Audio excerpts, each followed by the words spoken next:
好，我是舒伟。大家好，我是陈彦超。大家知道我最近在写一个小说，就是我们两个人的破事儿。还有没有人没看？没看的赶紧去看，非常好看，非常搞笑。男主角太帅了。小说的名字呢叫做《余生只好瞎》。谁逼过了？都快被屏蔽了。已经被屏蔽了。然后跟了那个小说之后呢，就有读者给我发私信，他说：“舒伟你要小心，这个男的，就是这个男的，跟你在一起7年都没有跟你结婚，说明他是一个海王，你要小心。”怎么看得起我？哎，就是海王这个事情就是不好说，对不对？但是我想问大家就是结婚不是一段感情的终点好吗？我也不是海王好吗？就是你结婚7年，你也有可能离婚啊。结婚不是一个目的，不是一个终点。所以我其实想做一期视频跟大家聊一下这个我们俩的奇葩爱情观。但是我在那个问题征集的时候，大家问同居的问题比较多。作为我们两个就是同居5年半的老室友，就先跟大家聊一下同居这个话题。就是本视频主题是同居，让感情和婚姻的问题再积累一点，再一起来回答。先来说一下同居。好，正片开始。第一个问题，情侣交往多久适合同居？你先说，让你这种先没有什么观点，没有什么先说。OK， 我觉得至少怎么也得有个半年，至少我觉得得要足够了解，让双方父母都见一见吧，对不对？其实这个点很好判断，就是你自己心里想不想同居。如果你对同居排斥，那你就不要同居，你不要听对方说什么我没有什么，只要你心里是排斥的，那这种时候还没有到。如果你心里是排斥，哎呀，想跟他在一起当室友，那你就可以同居了。就是有一个心里的感觉是够熟，就是我们两个其实比较熟了，不可能说就是还有点就是陌生的那种情况，不太好意思在你面前放屁那种。那显然还没有到达一个同居的点。再一个呢，是有一个合适的时机，就是我们两个是交往了3年半的时候同居的，因为当时我们正好大学毕业，然后一起在上海工作，那就理所当然，对，顺水推舟，对，这就是一个这个时机嘛。那如果你说你们都是当地人，就是自己住自己父母家，那你跟父母说，哎，爸妈，不好意思，今天不跟你们住了，我想多付一份租金出去住，他们可能就是不愿意，那可能就不是太有道理。再一个，我们可能比较久，因为我们是大学生，有宿舍住，我干嘛要出来同居？那你们可能是已经工作一段时间了，在社会上，然后两个都有工作，认识了可能1年多，就是感情蛮稳定了，就是想要一起住，这个房租少一点，那也是一个时机，对不对？第二个问题，同居要不要跟父母说？那肯定得要啊，对不对？就哪怕你不是跟男女朋友同居，哪怕你跟一个你的好朋友，就大家一起合租，那基本上也得跟父母交代一声，对不对？得让父母知道。对你这个我是赞同的，就是因为你独身在外嘛，周边是什么人，还是要跟家里人交代一声，就是有什么事儿你是找得到人的。万一家里人联系不上你了，至少可以联系身边的人，让他告诉一下是什么情况，不然是让非常让人担心的事情。我们俩跟父母说呢，也就是在毕业的时候刚说的那个，一起来上海工作，然后我们找的是自如合租。其实我爸妈当时还是就是说那个一定要住2间房，不然的话就打断你的腿，不打断你的腿，打断我的腿，我的腿，不是。所以我们两个是一人住1间的，然后还有一个同事住另一间，那个是个3室1厅。然后同事辞职走了以后，没完没了的有人看，我实在受不了，然后我们两个就去整租了，就住一起了。这我觉得也是个挺好的办法，就是你先合租过渡一下，对不对？你先合租过渡一下，还挺合适的，然后你再整租。学到了。我觉得不管是哪种，都要保护好自己，特别是男生出门在外，一定要保护好自己，很危险的，对不对？差一点我就被你爸妈打断腿了，还不危险，是不是？下一个问题，2人在一起的收入和支出是怎么协调的？比如要买个大件，谁出钱？协调是没办法协调的，收入差距过大，贫富差距太大。我们2个人是这样的，就是每人出3000块钱，就是作为每个月的固定支出基金，放在一张卡里面，所有的什么外卖啊、水饺的粮啊，然后各种支出吧，反正就是我们俩一起干的，看电影啊，不管什么的，全部都是用那6000块钱出。如果要买大件，我就分期付款。目前来说，没有一次是超出6000块。对，因为你可以看得到还剩多少钱，你看得到，比方说，快不够了，那我这2天就少花一点，你就去单位吃饭，不要来吃。太惨了。每次这个预算控制的相当好，对。那万一有时候真的非常贵、非常大件的东西，就我来出，请把太惨了打在公屏上，请把贤惠打在公屏上，这就叫做能力越大，责任越大。请把软饭硬吃打在公屏上。我给你我的附属金卡。你在教我做事啊？怎么说呢？我个人是认为，如果男女一换这件事情是正常的话，我觉得它就是可以的。因为我们讲男女公平，你不能说只能要求说男的赚得多就要出得多，那女的赚得多，女的也可以出得多啊。反正就是以身宣传男女平等，因为他确实是没钱。说这个，他想出他也出不出来，是不是？没办法。太惨了。呼吁一下，让我们老板涨点工资。下次不给我涨工资，我就去办公室喂他吃鲱鱼罐头。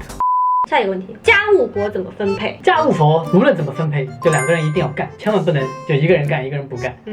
像我们俩就是你挑水来，你挑田。是这样的，就是你和你对象盘算一下，什么是你自己最不想干的？就比方说我最不想干的是什么？你最不想干的就是全部。我最想干的是洗碗，我觉得我不想干厨房里的任何事情。但其实你是乐意当一个大厨的，对不对？那你不想干的事情是什么？我不想干的事情就是刷马桶。对，然后这个马桶我喜欢刷，我爱刷马桶。然后我就有没有马桶的老板可以来找你做广告？然后我就把这个马桶刷了。他说我不想去丢垃圾，外面太冷了，就你负责丢垃圾，你也不想洗内裤，我帮你把内裤。我真是个好人啊！丢垃圾，我现在干湿分类，那个阿姨天天表扬我，这小伙子分的太仔细了。真的假的？真的呀，阿姨都喜欢你了。然后实在有些地方打扫不干净了，隔一段时间可以叫保洁。对，一个月顶多叫2次，我们2个。叫一次也就几十块钱吧。对，80块钱，我们也80块钱，原来这么贵。反正呢，6000里面有结余的话就可以用嘛，对吧？奢华一下，消费一下，奢华一下，消费一下，80块钱换来感情的和谐，不值得吗？值得。棒。好，下面那个问题啊，就跟我们刚刚说的那个有关。他说，怎么减少因生活琐事而带来的吵架？有关，看到没有？用金钱，跟我说用金钱解决。那我就是用爱包容你。我们有什么生活琐事吵架呢？就早上来个快递，来个外卖，谁下去拿？对，我们吵这个最多，一般都是我去。一般都是我去，你也就我在蹲坑的时候你吃而已。但是你永远都在蹲坑啊。用爱包容，用金钱解决，就这个解决方法。就比方说谁洗碗，就如果真的你们两个都不想洗碗，就买个洗碗机。不，你就跟他说，我给你100块，你去洗碗。哎，我下次我就不洗碗了。哎，好主意。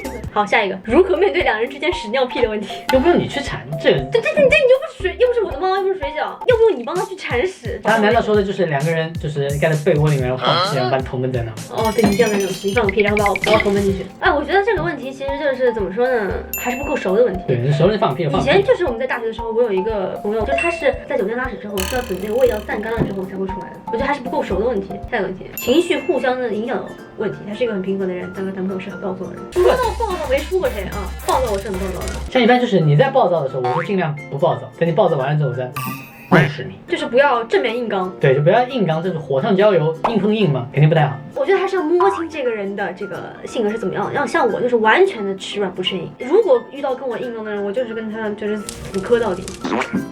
你说的都对，我觉得互相影响情绪这个问题还是很重要的。如果有一方非常的丧，就是每天就是对为生活而焦虑，就肯定会被影响。不单是暴躁不暴躁的问题。所以说第一点就是工作上的情绪一定不要带到生活里来，你们可以互相商量，就是遇到什么事儿怎么办，但是一定不要把那种焦虑的情绪带到生活中来。这我觉得你有点比较好，就是当我很焦虑的时候，你可以觉得哎没事儿，心态好，真的是咱有钱咱怕谁？我觉得我很好的点也是这样，就是你遇到了一个什么事，觉得完蛋了什么什么，我说没事儿，有钱，哎，终于我可以说出这句话，我说的还是如此的理所当然。最近也没什么钱，或者没恰饭，我希望大家那个到时候能看到我，对，看一下，我也可以，我便宜，突然就焦虑了，开始情绪波动，没事儿，没事儿，没事儿，好。下一个问题，婚前同居有必要吗？还是说完全排斥？现在应该没有很多人就是说排斥吧 ？I think 还是有必要的。怎么说？毕竟你谈恋爱跟你2个人完全真正的生活在一起，其实还是有很大的差距的。所以我觉得还是需要更多的了解。我的观点还是我之前说的那句话，这因人而异，就是没有正确答案。就包括你觉得婚前性行为，包括婚前同居，只要你心里是排斥的，你不要管别人怎么说，你自己心里是排斥的，那你就不用去硬做，坚持自己。